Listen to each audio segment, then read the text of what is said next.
salaamaaleykum asalaamaaleykum yéen ñëpp maa ngi leen di nuyu ci seen tur ak seen sant tey nag ñu jàll ci la vidéo de la journée jàngat ensemble xibaar yi nga xam ne xew na Sénégal ñu koy relayer dans les réseaux sociaux ñëpp gis nañ ne buur Macky Sall le roi de Fatick et du Sénégal l'empereur premier levé na état d'urgence bi maanaam nit ñi mën nañ dox seen soxla amul benn problème ma bëggoon nag ñi def ci benn njàngat bu tuuti c'est parce que tout simplement moom ci wàllu boppam am na ay hôpitaux yoo xam ne réfectionné woon nañ leen comme ni ma koy faral di defee toujours rek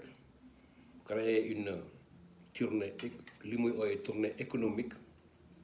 pour dem inaugurer ko pour wan ne Sénégalais yi mu ngi liggéey gaa ñu jàpp ne santé dafa nekk loo xam ne lu am importance la ci réew parce que nag nit ñi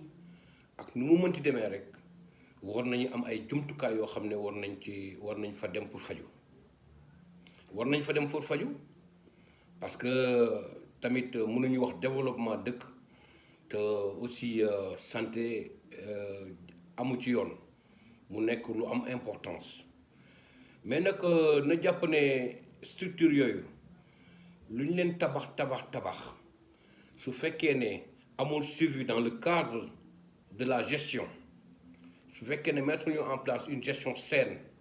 waaw comme ni ma koy faral di wax une gestion sobre et vertueuse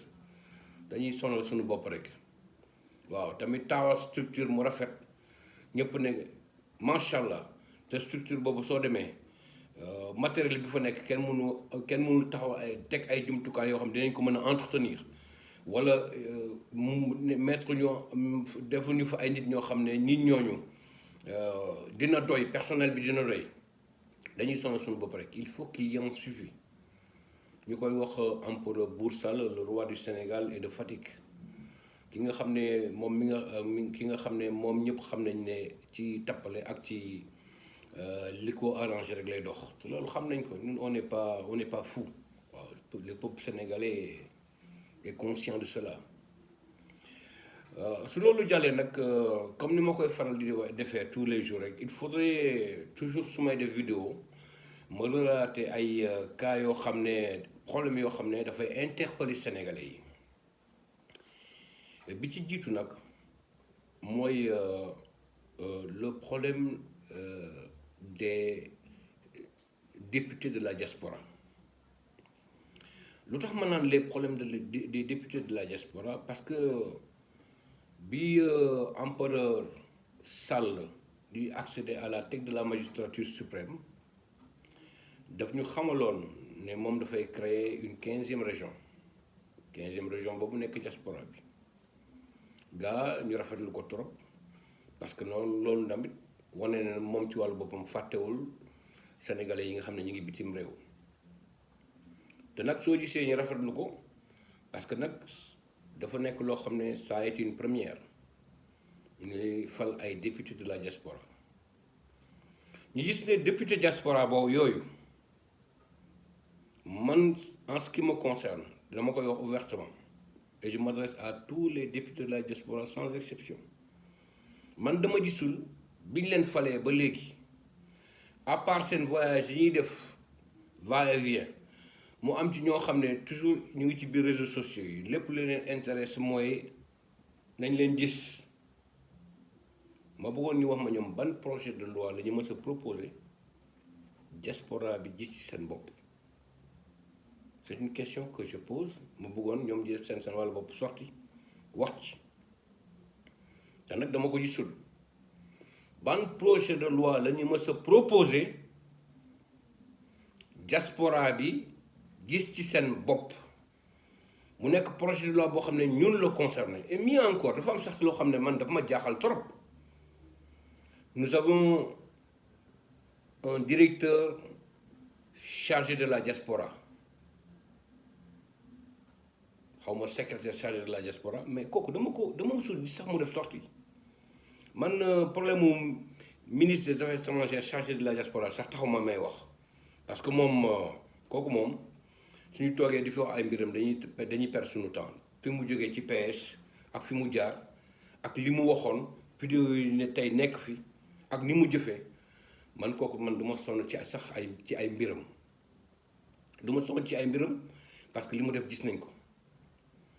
mu nekk une première question boo xam ne dama bëggoon interpeller les députés de la diaspora pour laaj leen ko. Deuxième bi dégg nañ gis nañu ne ñu ngi wax couverture de la santé couverture de maladie universelle c'est une très bonne chose ñu rafetlu ko torop loolu cette fois-ci j'interpelle directement le gouvernement de Macky Fantoche Sall premier Fantoche Sall premier laa koy tuddee tey muy nom bu bees bu ma créé ñuy wax couverture de maladie universelle gaa bi su fekkee ne comme ñoom ñu ko expliqué su fekkee ne dem nga ci hôpital nga war a fay ticket 4000 francs ticket boobu mën na la dikk 400 francs c'est bien parce que xam nañ ne lu mu bon sax il y a un geste parce que tamit am na looy économiser yow mi nga xam da nga ñëw faju si waaye nag dans tout ça xam nga lan moo ma ci jaaxal su fekkee ne ñoom fayloo nañ la ticket boobu ba pare garab yi nga xam ne war nga ko fa xaar pour mën ko am la majeure partie du temps dañ naan la benn garab amu fi waaye ki nga bindal ticket 400 francs parce que da nga ko wàññil ba pare bindal ko ordonnance 200 000 francs wala 100 000 francs kooku yow da nga ko gën a rey wala da nga ko gën a dimbali c'est une question que je retourne aux Sénégalais ma bëggoon ngeen tontu ma ci su ma ñëwee bindal la ticket 400 francs parce que dama la wàññil 2000 francs la doon jar en contrepartie amul benn garab boo xam ne war naa la ko mën a jox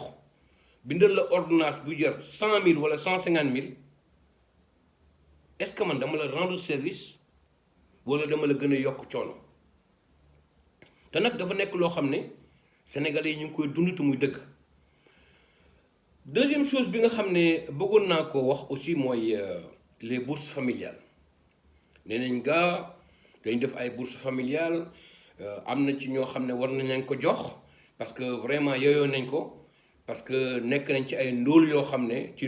situation ndóol boo xam ne ndimbal war na ñëw ci ñoom ñu koy rafetlu parce que nag nit ki su toogee bu wóor na ko moom yaakaar woon sax am 25000 francs xëy nga koy jox 25000 boobu defuloo lu dul ndimbal boo ko jox mais dafa am benn mbir moo xam ne bëggoon naa leen ko wax yéen sénégalais yi 65% des bourses familiales yi nga xam ne attribué nañ ko muy dem ci askan bi genn wàll gi yëpp ay militants APR lañ ko jox ils utilisent ces bourses familiales à des fins politiques ne leen benn ñaar ma jàpp nag bourse familiale lu mu am importance yaakaar naa ne dañoo war a delloo suñu xel ci li nga xam ne chinois yi daan nañ ko wax il faut apprendre à l'individu à pêcher au lieu de lui donner du poisson nit ki ci gàttal danga koy jàngal napp moo gën nga koy may jën saa yu yeewoo te nag mbir mi noonu lay nurul parce que di la jox loo xam ne parce que quelque part yow nekk na loo xam ne jàpp nga ne loolu lu baax la ci moom waaye soo ko jàppale woon ba mu teg mbiram boo xam ne saa yu yeewoo dina ci mën a jublu pour am lu mu suturloo famille am je pense que loolu moo gën a am importance loolu mooy créer conditions yoo xam ne askan bi seen wàllu bopp dinañ ci gis seen bopp rawatina jeunesse bi nga xam ne ñi ngi ci mbedd bi nekk ci feu rouge yi nekk ci autorité di jaay mouchoir di jaay gerte suukar di jaay ay casque je pense que problème bi foofu la nekk et encore une fois may revenir at Macky Bour Sall yaa ngi ñuy wax ne da nga bëgg waat injecté waat 350 milliards dama bëggoon encore une fois interpeller le bourg de Fatick et du Sénégal ak yow ñi nga àndal cette association de malfaiteurs de classe exceptionnelle organisée ma leen di interpeller di leen xamal ne mbir mi nekkul foofu mbir bi xam nga fan ma la nekk mooy malversation yi nga xam ne am na Sénégal d'abord ñu régler problème boobu wax ñu sunu 1000 milliards fan nga ko dugal wax ñu sunu 1000 milliards yi fan nga ko dugal. On veut des comptes clairs. Le Sénégalais a besoin de savoir. Les Sénégalais ont besoin d'avoir des idées claires. Les Sénégalais ont besoin d'être informés. ci gàttal tey sama vidéo de la journée loolu laa bëggoon wax